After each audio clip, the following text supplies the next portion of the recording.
Hi, good afternoon, everybody. My name is Christopher King, and let's just jump straight into the questions. So, to answer the first question, I have not, as of yet, had the opportunity to work with individuals with mental illness. Therefore, I have not yet had the opportunity to diagnose someone with mental illness.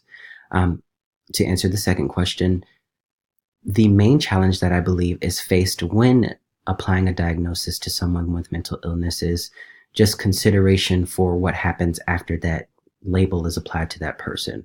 So, as is stated in the Rosenhan article that we were tasked with reading this week, there are other environmental factors that are present after a diagnosis is made that can affect the individual, not always in positive ways.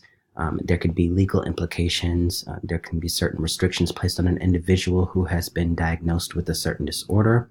There can be emotional and other additional mental implications or complications after that diagnosis, specifically the self-fulfilling prophecy where I'm labeled as one thing and thus I act accordingly. And there are a whole other host of things to consider that happen after that diagnosis is made, which could impact the person who is being diagnosed negatively. So taking all that into account, I believe that clinicians face the challenge of being very considerate about environmental factors that are present, which could be contributing to certain behaviors in that individual that don't necessarily add up to mental illness, just to ensure that we're not slapping a label on a patient that's going to follow them for the rest of their lives. As is also stated in the Rosenhan article, these labels don't just go away. They're not considered healed after their treatment, and these labels follow these people. And so we need to be considerate of that fact before just slapping a label on someone just because we think that their behavior best fits a certain model of a particular mental illness. There are other things to take into account, which would not necessarily be detrimental to treatment. You can treat somebody without being extremely sure. There are ways to treat patients without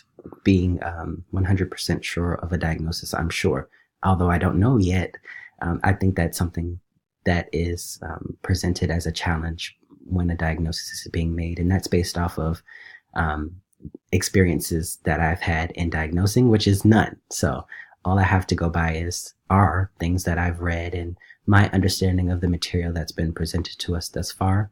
And I hope to learn more, and I'm very excited about learning more and getting into the ins and outs of diagnosing and just looking out for certain things that are associated with mental disorders, learning how to interpret the DSM, which we'll be doing in this class. And so I'm very excited to just learn as much as I can about this process because I believe it will be very important in our work as social workers.